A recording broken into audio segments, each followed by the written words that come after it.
Muito bom dia, queridos irmãos, queridos amigos que nos acompanham pela aula online da Escola Bíblica Dominical da Igreja Memorial Batista.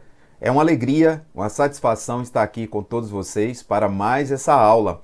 Nós dividimos aqui a cadeira de professor da Escola Bíblica Online com os professores Tito e Ebert.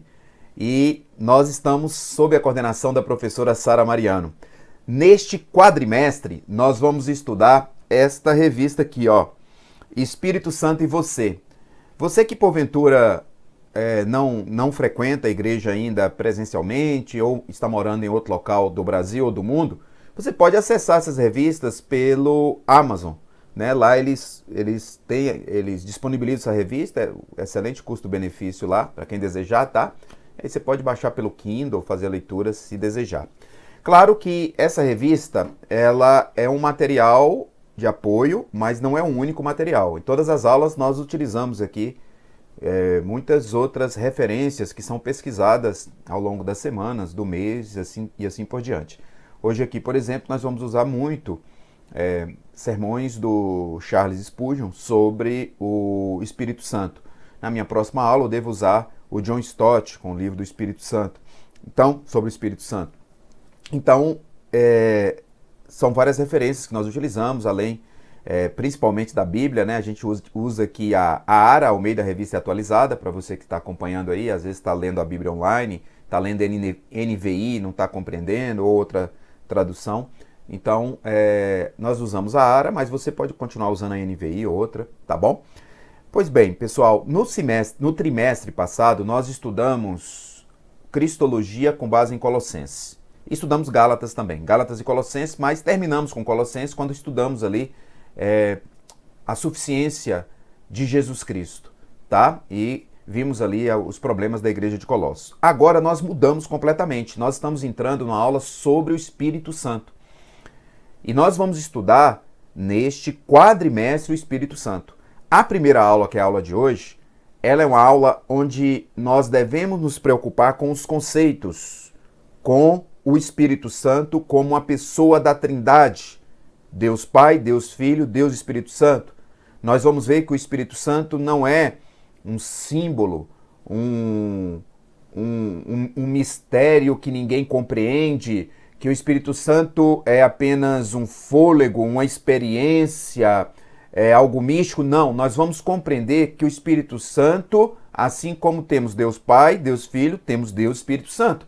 E os três são um em três e três em um. Então, essa é a doutrina da Trindade. E nós vamos estudar aqui referências bíblicas que mostram que o Espírito Santo fala, que o Espírito Santo guia, que o Espírito Santo se entristece, que o Espírito Santo ora, tá? Nós vamos, portanto, mostrar isso aqui com base na palavra de Deus.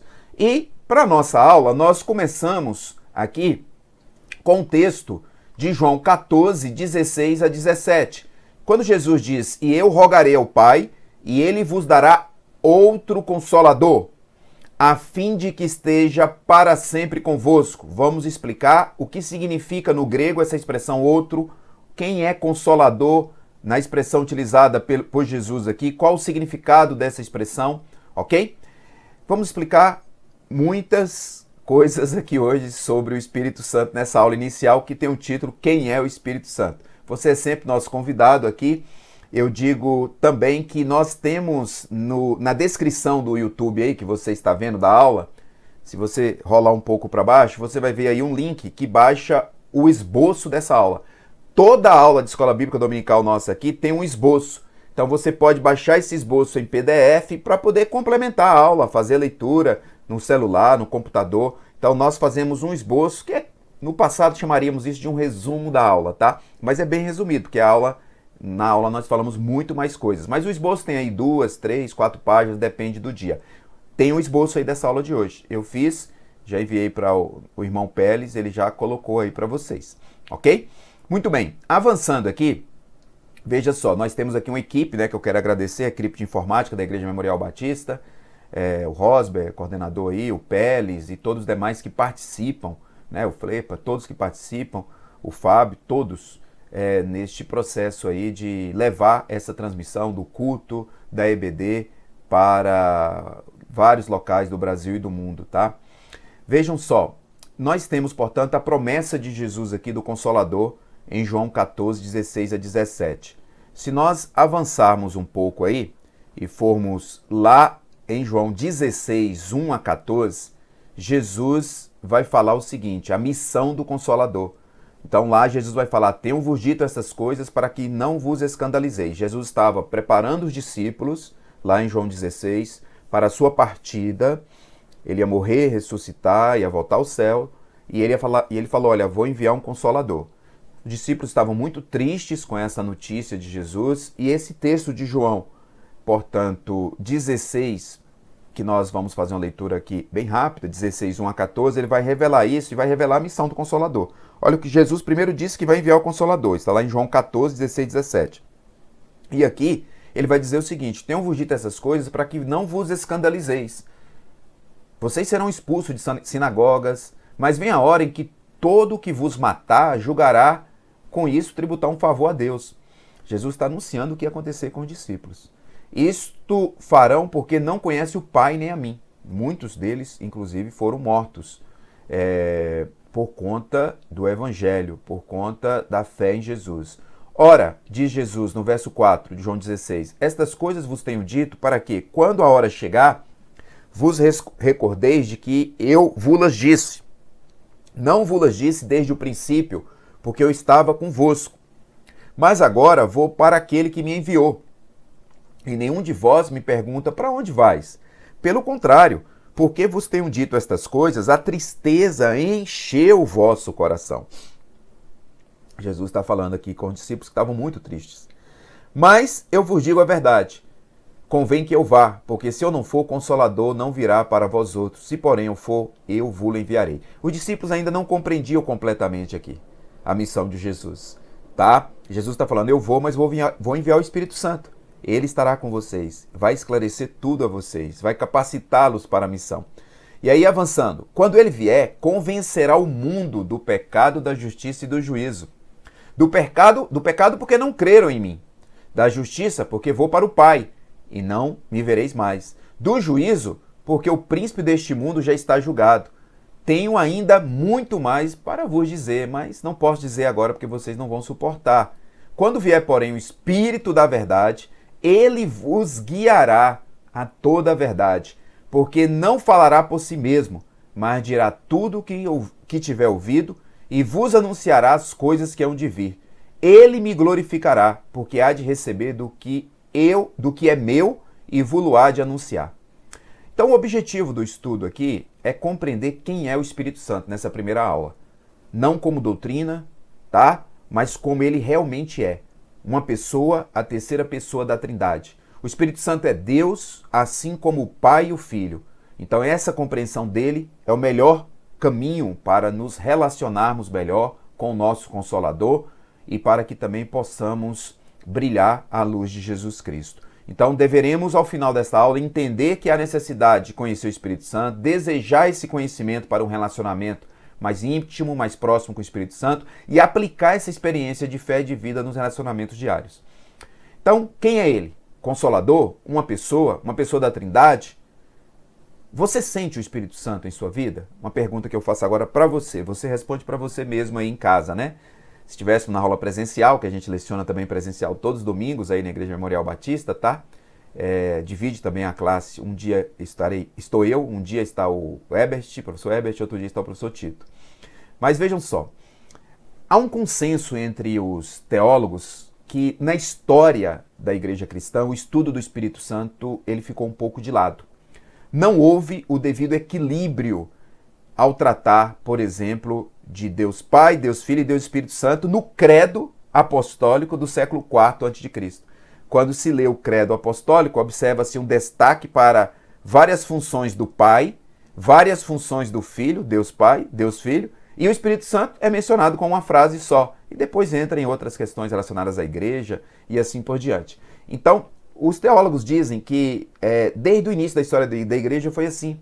O estudo do Espírito Santo ficou um pouco de lado.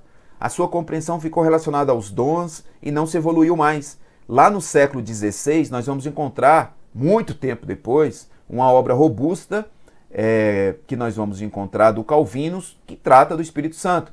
Depois nós tivemos século XIX, século XX, com obras que destacam o Espírito Santo.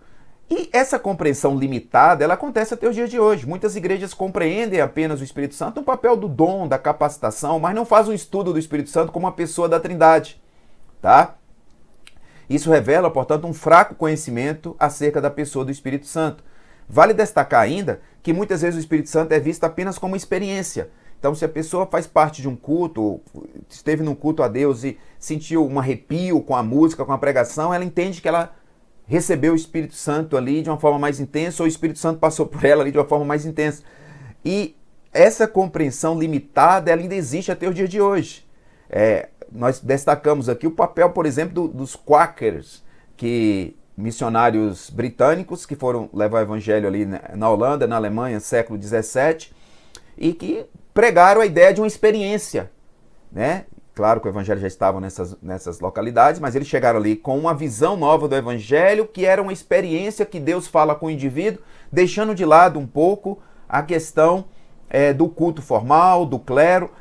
Então, vejam, essa questão, o Espírito Santo é só experiência?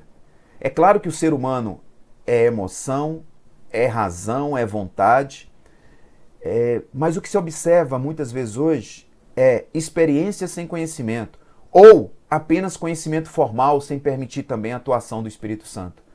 A igreja não pode caminhar sem poder do Espírito Santo. Nós não somos regenerados sem o Espírito Santo. Jesus disse a Nicodemos, lá em João 3, é necessário nascer de novo. Nicodemos era um grande teólogo, poderíamos dizer, para os dias de hoje seria um grande teólogo, mestre naquela época, e não compreendeu quando Jesus falou que era necessário nascer de novo. Jesus teve que explicar que era necessário nascer da água e do Espírito, um renascimento espiritual. A conversão é um processo de convencimento que o Espírito Santo faz. Jesus acabou de dizer aí em João, que eu acabei de fazer a leitura, de João 16, que é o Espírito que convence o ser humano do pecado, da justiça e do juízo. Sem o Espírito Santo não estaríamos aqui falando de Jesus Cristo, não teríamos aceitado a Jesus, não teríamos sido alcançados pela graça salvadora de Jesus Cristo. Então, ainda hoje, várias igrejas destacam mais a experiência e outras igrejas recusam, aparentemente, qualquer sinal de emoção e atrapalham o operar do Espírito. Jesus disse que o Espírito sopra onde quer, falou para Nicodemos. Então, nós não podemos atrapalhar a atuação do Espírito e também não devemos achar que ter o Espírito Santo é só passar por uma experiência ou sofrer um arrepio em um culto. Por isso que é importante irmos para a palavra, nos dirigirmos à palavra. E é isso que nós vamos fazer aqui agora. Então, vejam só, a igreja não pode negar que a sua atuação é dependente do Espírito Santo. Nós todos somos regenerados por causa do Espírito Santo, que nos convence do pecado, da justiça e do juízo. O Espírito Santo da igreja do Novo Testamento é o mesmo Espírito Santo da igreja de hoje. Não podemos deixar de compreender, de relacionar com o Espírito Santo, de entender o seu poder em nossas vidas para mudar a nossa realidade e a realidade das pessoas que nos cercam. O Espírito Santo é uma pessoa, a terceira pessoa da Trindade, é Deus. A sua presença em nossa vida é que nos capacita para o trabalho que temos realizado ou que temos a realizar no reino de Deus. Então vejam só, esse é o tema desse trimestre. É claro que, desse quadrimestre, que nós não vamos esgotar tudo do Espírito Santo, nem na aula de hoje, nem nas aulas desses quatro próximos meses. Billy Graham, na sua obra sobre o Espírito Santo, ele falou que escrever um livro sobre o Espírito Santo é como tentar colocar todo o oceano dentro de um balde. A gente não consegue colocar todo o mar dentro de um balde. Você vai na praia, olha para o mar daquele tamanho, né? Coloca água dentro de um balde. Isso aí é aquilo que nós estamos fazendo aqui. A gente não consegue compreender a dimensão gigante que tem o Espírito Santo e o poder do Espírito Santo. Mas nós estamos aqui para buscar essa compreensão, porque é Ele que nos dá da palavra de Deus. Muito bem, avançando aqui, o primeiro ponto que nós colocamos é: não existe vida cristã sem o Espírito Santo, após essas considerações iniciais. Não existe vida cristã sem o Espírito Santo. A vida cristã começa com um novo nascimento e ninguém nasce de novo a não ser através do Espírito, conforme João, Evangelho de João 3,5, Jesus falando com Nicodemos diz, respondeu Jesus, em verdade te digo, quem não nascer da água e do Espírito não pode entrar no reino de Deus. Muitos acham que a ação do Espírito Santo, como eu disse, é só uma experiência, né? Muitos acham que é só atuação nos dons e às vezes até com o uso desordenado dos dons sem edificação mútua, como se falar em línguas sem o outro compreender fosse uma ação maravilhosa do Espírito Santo. E a palavra de Deus vai direcionar para dizer que isso tem que ser compreendido. Então nós temos que ter uma compreensão exata. O Espírito Santo atuou no passado, atua hoje, atuará no futuro. Nós temos que ter a ideia e a dimensão de que o Espírito Santo sopra onde quer.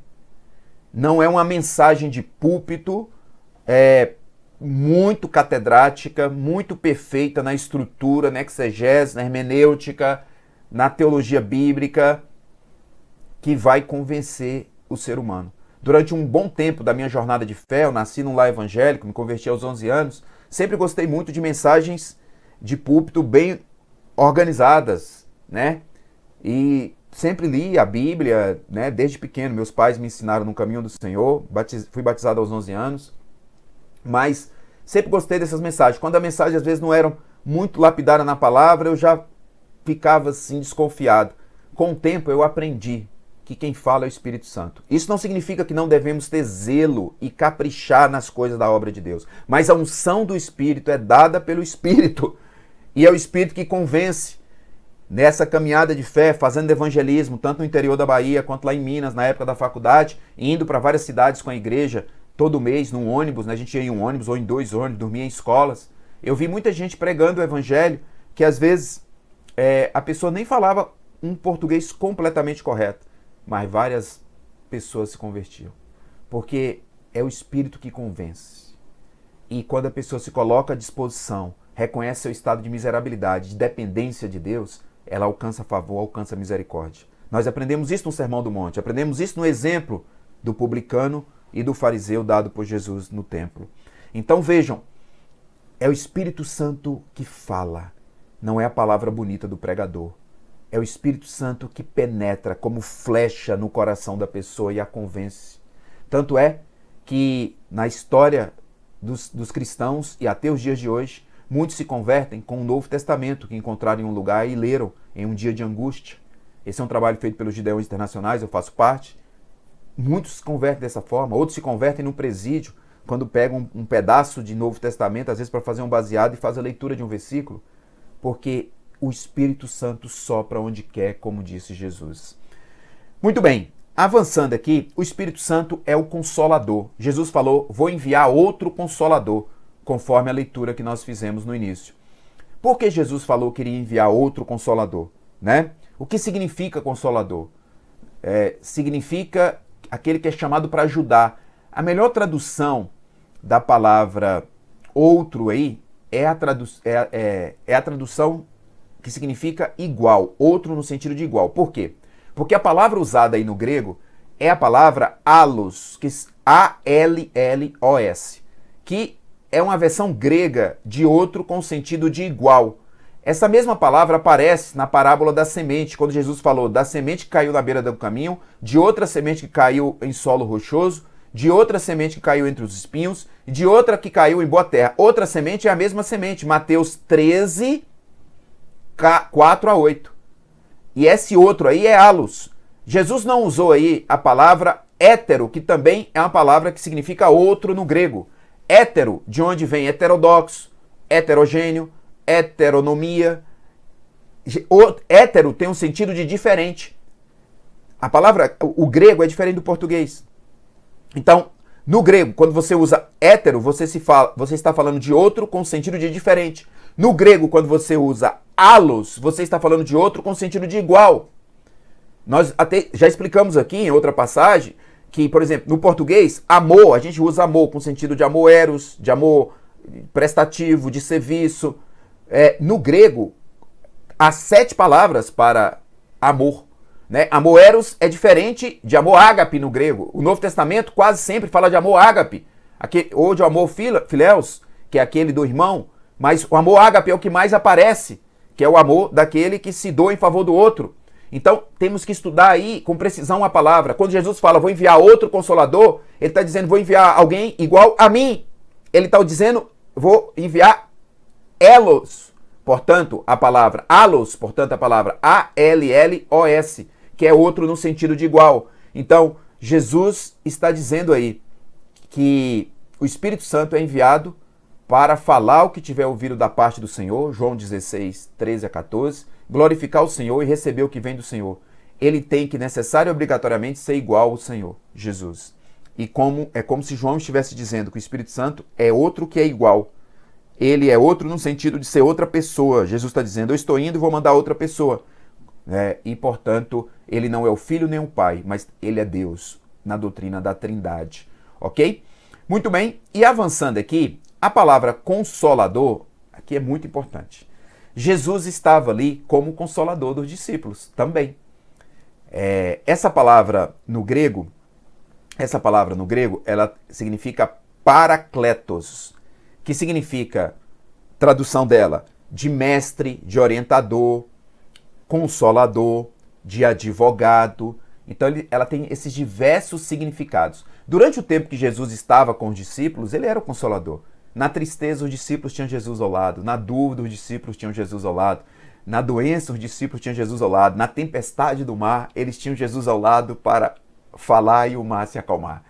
Eles estavam bem acostumados, na verdade. Não é mal acostumado, muito bem acostumados. E quando Jesus fala que vai embora, isso provoca uma tristeza grande. E Jesus fala, vou enviar outro Consolador. Então, vou lhes enviar um monitor, outro professor, um advogado para vos defender, para ensinar vocês como mestre, né? Então é disso que Jesus está falando aqui, para convencer o ser humano do pecado, da justiça e do juízo. Vou enviar um advogado, vou enviar um mestre para esclarecer a Escritura para vocês, que vai estar dentro de vocês. O Espírito Santo está dentro de nós. Quando nós aceitamos Jesus, a gente recebe o Espírito Santo. E aí a gente passa a ter em nós a vontade do Espírito e continua com aquela vontade da carne enquanto estivermos nesse corpo. Explicamos isso nas aulas aos Colossenses e aos Gálatas. Só que quem não aceitou Jesus ainda como suficiente Salvador, tem a vontade da carne, mas não tem a vontade do Espírito. O Espírito Santo de Deus só habita naquelas pessoas que foram regeneradas. Foi o que Jesus disse a Nicodemos em João 3.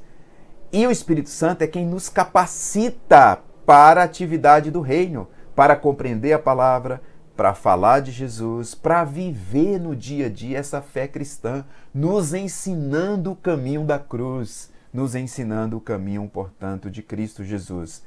A palavra Consolador, conforme eu disse aí, ela aparece, que vem da palavra Parakletos, do grego, né, a tradução, ela aparece 5 vezes no Novo Testamento, usado somente nos escritos de João. João 14, verso 16, João 14, verso 26, João 15, verso 26, João 16, verso 7, 1 João 2, 1, né? Advogado é aquele que é chamado para ficar ao lado de alguém para ajudar. Então essa palavra Parakletos, ela tem esses diversos sentidos e significados. Agora vamos avançar. Por que o Espírito Santo é uma pessoa? Né? Ele é uma pessoa porque ele fala, ele intercede, ele testifica, ele guia, ele se entristece. E nós vamos encontrar isso aí na palavra de Deus. Nós vamos encontrar isso aí. Vejam só, vou abrir aqui a minha Bíblia. Olha lá. Olha, Atos 13, verso 2. Atos 13, verso 2. O que está escrito lá em Atos 13, versículo 2? Falei que hoje a gente ia ler bastante, né? Para entender esses conceitos. Atos 13, 2. E servindo eles ao Senhor e jejuando, disse o Espírito Santo, separai-me agora Barnabé e Saulo para a obra que os tenho chamado. Então, Saulo, depois chamado Paulo, já tinha sido chamado de Paulo nessa época aqui, Paulo e Barnabé são enviados pela igreja de Antioquia como primeiros missionários. E quem diz para enviar Saulo e Barnabé? O Espírito Santo. O Espírito Santo, eles estavam em oração e jejum, né? O Espírito Santo apareceu e disse, separai Paulo e Barnabé. Então o Espírito Santo fala, nós acabamos de ver aqui. Outra passagem importante, lá em Romanos 8, 26. Olha em Romanos 8, 26. Romanos está aí logo depois de Atos. Romanos 8, 26. Tá? Olha o que está escrito lá. Também o Espírito Santo, semelhantemente, nos assiste em nossa fraqueza, porque não sabemos orar como convém. Mas o Espírito intercede por nós sobremaneira com gemidos inexprimíveis. Vejam o que eu acabei de ler. O Espírito Santo ora por nós com gemidos inexprimíveis, porque nós não sabemos orar como convém, diz a palavra de Deus em Romanos 8, 26. Além disso, em João 15, 26, voltando ao Evangelho de João, João 15, 26, olha o que está escrito lá. Quando, porém, vier o Consolador, que eu vos enviarei da parte do Pai, o Espírito da verdade, que dele procede, esse dará testemunho de mim. Esse dará testemunho de mim. Então vejam que o Espírito Santo testifica de Jesus Cristo, tá? Avançando, vejam agora Atos 8, 29. Atos 8, 29. Então disse o Espírito a Felipe, aproxima-se desse carro e o acompanha. Essa situação aqui é muito importante, muito esclarecedora. Filipe, a partir do verso 26, um anjo falou a Filipe dizendo, vai para a parte sul no caminho que desce de Jerusalém, tá? Para Gaza, no deserto. Eis que um etíope eunuco, alto oficial de Candace, rainha dos etíopes, a qual era superintendente do seu tesouro, que viera adorar em Jerusalém, estava de volta no seu carro e vinha lendo o profeta Isaías. Então o Espírito disse a Filipe, verso 29, aproxima-se deste carro. O Espírito manda Filipe pregar o evangelho para o etíope, que se converte. A leitura dos versos seguintes aí vai nos mostrar isso. Outra passagem importante, olha Efésios 4:30. Estamos falando do Espírito Santo como pessoa. Efésios 4:30. Tá? Vamos lá. Efésios 4, versículo 30. Olha o que está escrito. Abrindo a Bíblia aqui. E não entristeçais o Espírito de Deus, no qual fostes selados para o dia da redenção. O Espírito Santo se entristece. E tem Efésios, lá tem uma passagem de Isaías também que fala do Espírito Santo de Deus que se entristece. Eu vou mencionar daqui a pouco.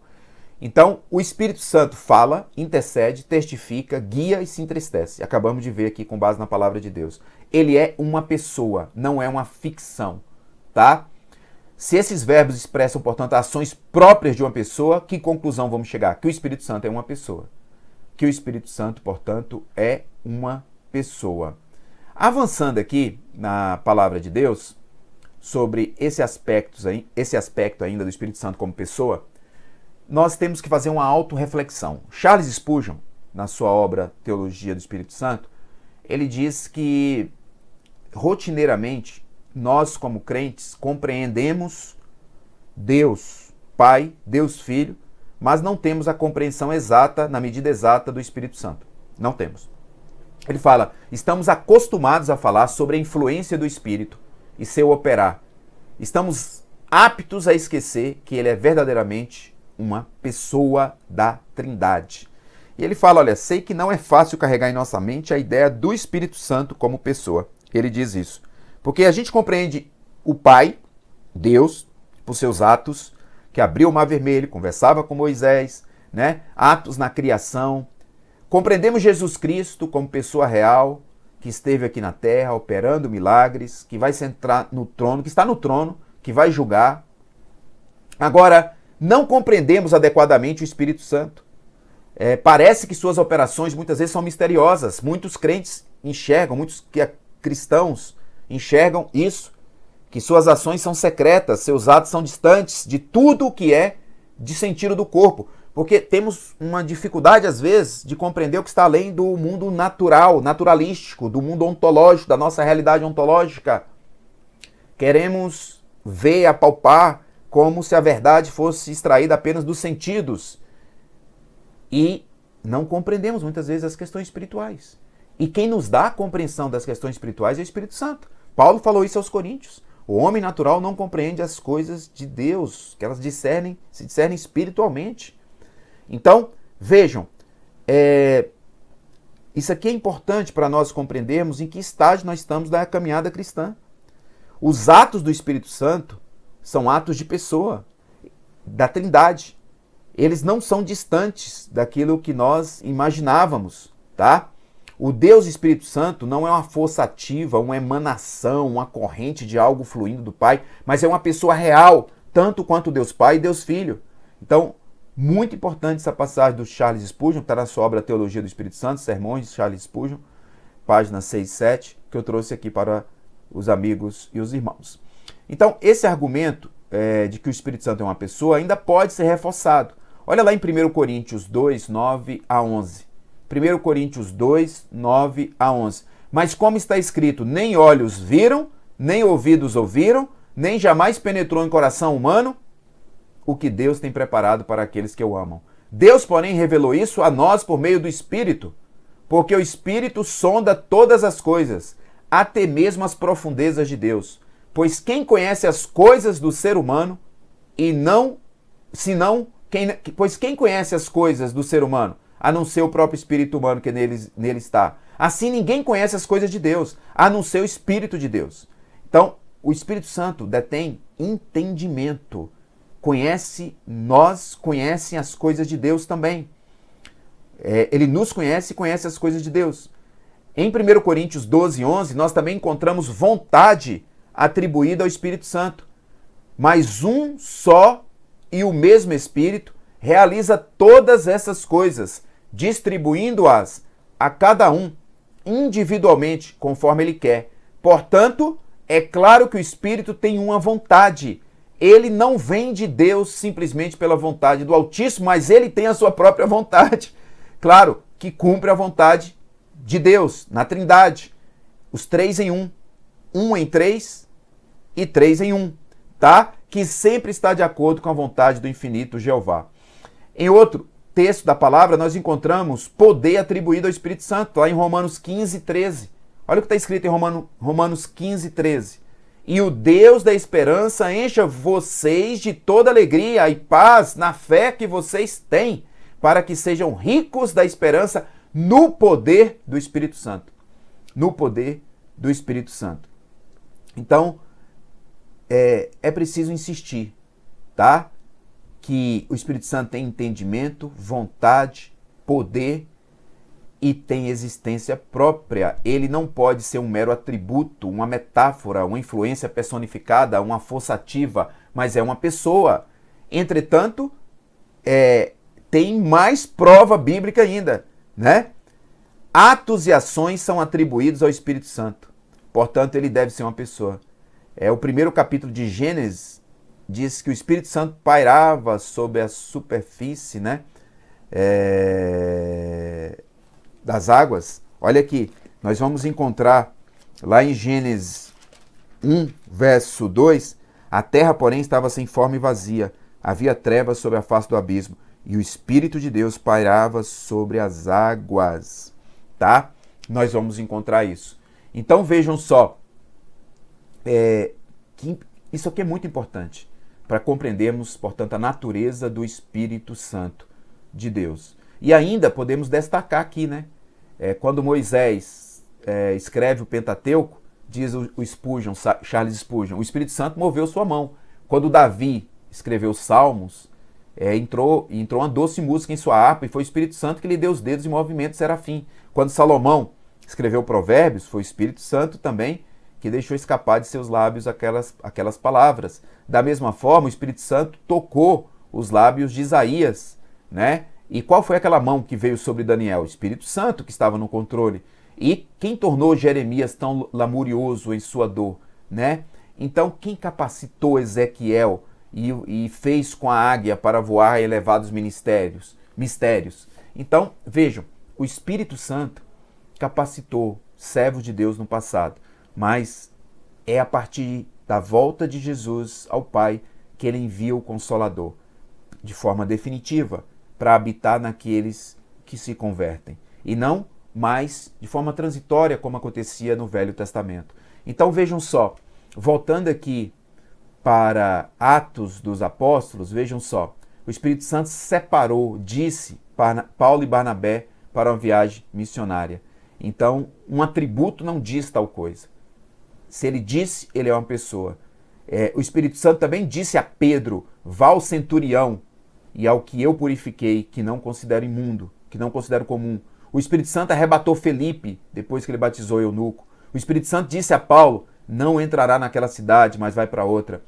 É o Espírito Santo que nos fala, portanto, sobre as verdades de Cristo. E servindo eles ao Senhor jejuando, disse o Espírito, Atos 13, 2. Ele intercede, como eu disse, Romanos 8, 26, testifica, João 15, 26, ele guia, Atos 8, 29, e ele pode se entristecer, conforme nós lemos aqui em Efésios. Então, o Espírito Santo detém, inclusive, sentimentos, porque pode se entristecer, né? Que só pode ser, portanto, compreendido aqui como uma pessoa. Muito bem, avançando aqui na nossa aula, nós encontramos também lá em Isaías 63, 10, aquele verso, aquela passagem que eu falei que ia mencionar, mas eles foram rebeldes, falando aqui do povo judeu, e contristaram o seu Espírito Santo, pelo que se lhes tornou inimigo, e ele mesmo pelejou contra. Lá em Atos 7, 51, vejam só, homens de dura cerviz e incircuncisos de coração de ouvidos, vós sempre resistis ao Espírito, assim como fizeram vossos pais, também vós fazeis. Então, são passagens que esclarecem mais ainda a posição do Espírito Santo como pessoa. Outra questão importante, o Espírito Santo, ele é Deus. Então, a divindade do Espírito Santo, como um dos três da Trindade, ela está nos atributos. Vejam só, Hebreus 9, 14, eternidade, atributo de eterno. 1 Coríntios 2, 10, atributo da onisciência. Romanos 15, 19, da onipotência. Salmo 139, 7, da onipresença. Gênesis 1, 2, da criação, quando da criação, da imutabilidade, 1 Coríntios 12, 14, da criação do homem, Jó 33, 4. Esteve na morte de Cristo e na ressurreição, Hebreus 9, 14, Romanos 8, 11, respectivamente. Autoridade que é dada a ministros de Deus pelo Espírito Santo. Inspiração das Escrituras, 2 Pedro 1, 21. Autoridade dada a ministros de Deus, Atos 20, 28. E assim por diante. Então vamos lá. Vejam só.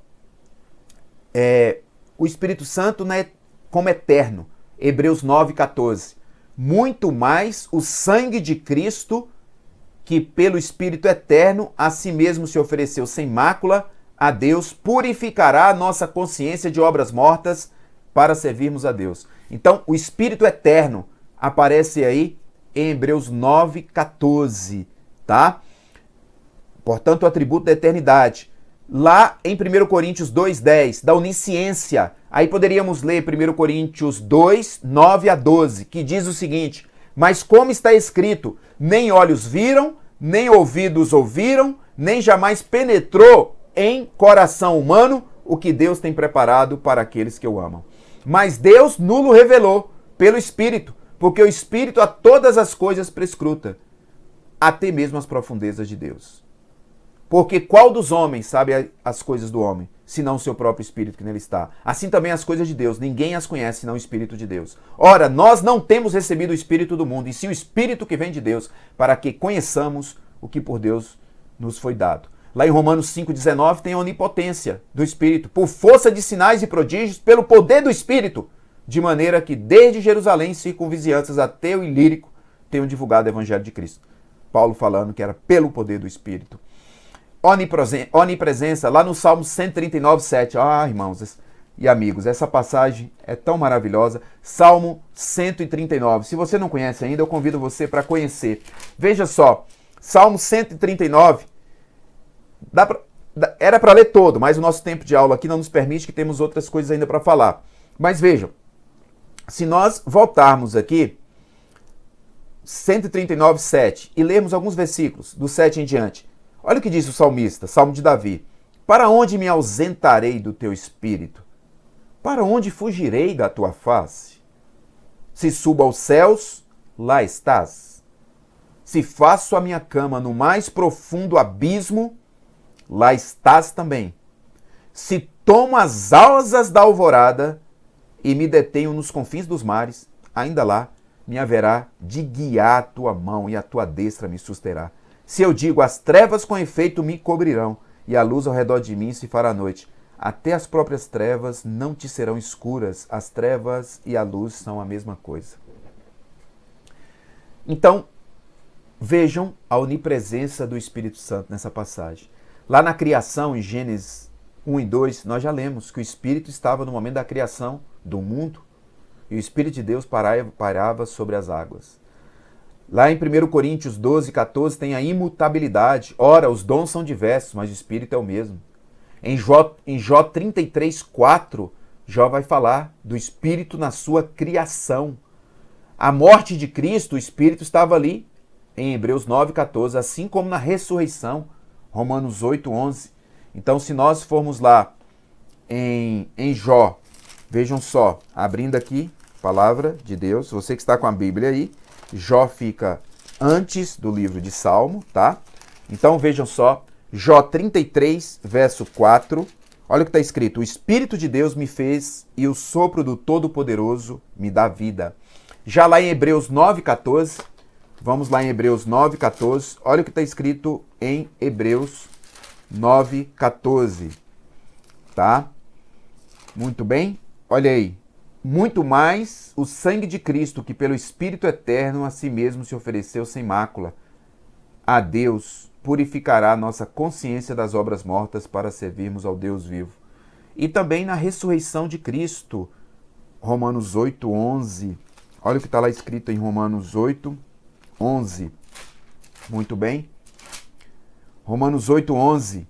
Se habita em vós o Espírito daquele que ressuscitou a Jesus dentre os mortos. Se habita em vós o Espírito daquele que ressuscitou a Jesus dentre os mortos. Esse mesmo que ressuscitou a Cristo Jesus dentre os mortos, vivificará também o vosso corpo mortal por meio do seu Espírito que em vós habita.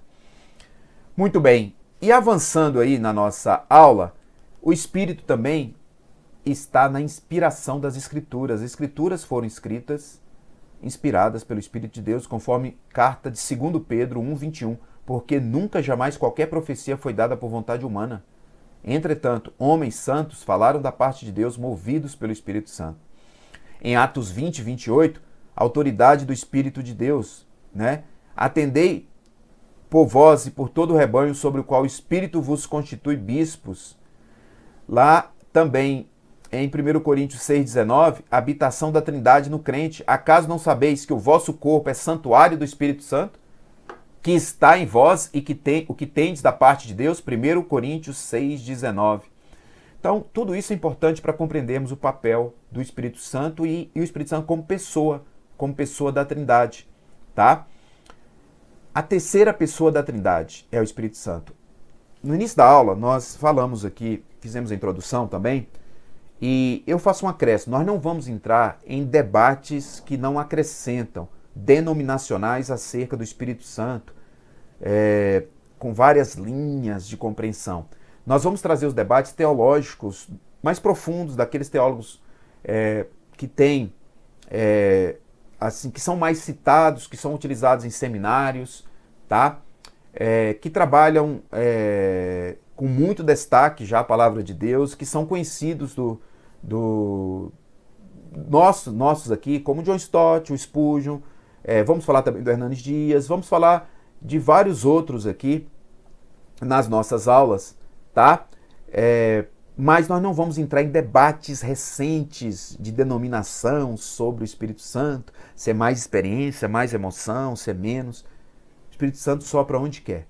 E ele está em nós a partir do momento que aceitamos a Jesus. Sem o Espírito, nós não fazemos a obra de Deus, a igreja não tem poder, nós não conseguimos fazer a obra de Deus. O poder é de Deus, que se manifesta pelo Espírito Santo que está em nós.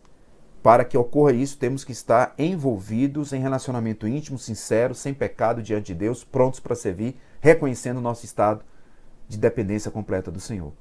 Então, o Espírito Santo é a terceira pessoa da Trindade. Isso é importante. O que é a Trindade? Né? O que é a doutrina da Trindade? O que é ser trinitariano? Né? A Trindade é uma unidade de três, do ponto de vista teológico. Tá? Três em um, ou ainda um que é três.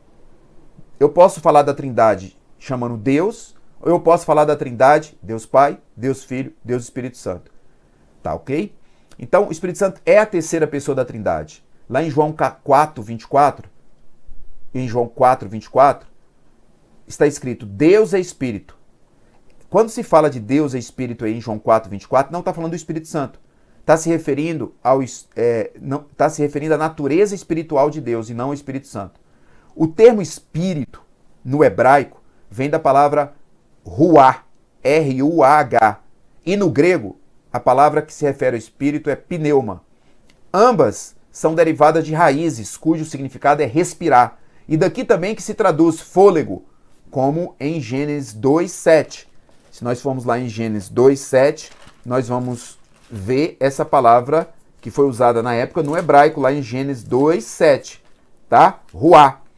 Então formou o Senhor Deus o homem, como pó da terra, lhe soprou nas narinas o fôlego da vida, e o homem passou a ser uma alma vivente.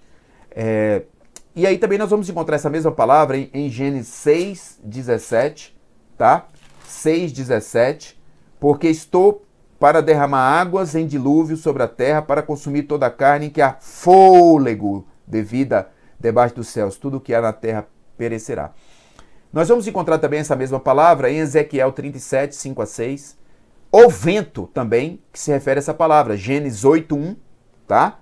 Lembrou Deus de Noé e de todos os animais selváticos e de todos os animais domésticos que com ele estavam na arca. Deus fez soprar um vento sobre a terra e baixar as águas. Essa palavra também vai aparecer aí com o sentido de vento, como em 1 Reis 19:11, em João 3:8.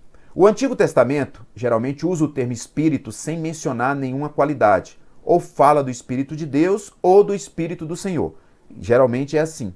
O termo Santo Espírito aparece no Salmo 51:11 e em Isaías 63:10-11. Enquanto no Novo Testamento, essa expressão se torna uma designação muito comum, tá? Para a terceira pessoa da Trindade. Quer ver? Lá em Atos aparece 50 vezes. É um fato surpreendente que, enquanto no Velho Testamento Deus é chamado de Santo de Israel, como no Salmo 71:22, 89:18, Deus como Santo de Israel, Isaías 20:10, 41:14, 43:3, 48:17. Já no Novo Testamento, a expressão santo é usada muitas vezes para o Espírito Santo, né? Para caracterizar o Espírito Santo em sua obra santificadora, na qual Deus se revelou como santo. Então o Espírito Santo é o que faz sua morada no coração dos que creem em Jesus e que os separa para Deus e que os limpa do pecado. Ok?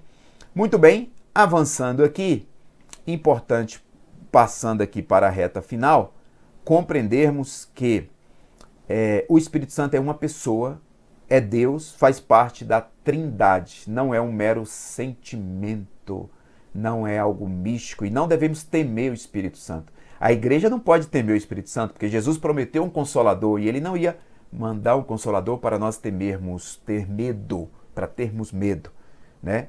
Uma coisa é temor de reverência, outra é de medo. O Espírito Santo, ele é o Consolador, veio para nos ajudar, o nosso advogado, Paracletos, que veio para ser o nosso mestre, professor, orientador. E é ele que nos ensina a palavra, abre os nossos olhos para a compreensão da palavra. É ele que nos acalma, que ora por nós com gemidos inexprimíveis. Devemos ter um relacionamento íntimo com o Espírito Santo diário. O pastor coreano Po Yoon Shu, ele falou que acordava dando bom dia ao Espírito Santo, né? E dormia também dando boa noite ao Espírito Santo e agradecendo o Espírito Santo pela sua jornada. Então, é interessante isso, a compreensão adequada do Espírito Santo para a nossa caminhada cristã, para termos maior relacionamento com ele, para que possamos andar cheio do Espírito Santo e testemunhando do amor de Deus. Ser cheio do Espírito Santo não é só sentir arrepio durante uma música ou uma pregação. É estar envolvido na palavra, na comunhão, sentindo a sua presença, a sua unção, orando, buscando, abençoando vidas, pregando o Evangelho e crendo no poder de cura e de restauração do Espírito Santo em nossas vidas. Em nome de Jesus. Se você ainda não sabe o que é isso, e se apenas tem um conhecimento da Bíblia e não está entendendo muito, é porque o Espírito Santo ainda não mora em você. Mas ele pode morar agora, tá? Jesus disse a Nicodemos lá em João 3 que importa nascer de novo, que é necessário que o ser humano nasça de novo para ser salvo. Nascimento da água e do Espírito.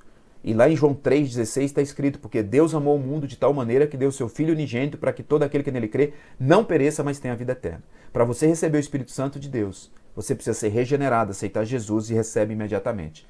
Como se faz isso? A Bíblia ensina, crê no Senhor Jesus, será salvo tu e a tua casa. O que é crer em Jesus? Faça a seguinte oração aí. Ó Deus, eu te louvo, Pai, porque Tu és o único Deus que existe. Te agradeço porque Tu enviaste Teu Filho Jesus para morrer na cruz por mim e ressuscitar. Eu creio que Jesus morreu e ressuscitou para pagar os meus pecados. Eu peço perdão por todos os meus pecados e eu aceito Jesus, Teu Filho, como o único e suficiente Salvador da minha vida. Eu creio nele e peço que o Espírito Santo habite em mim a partir de agora. Em nome de Jesus. Amém.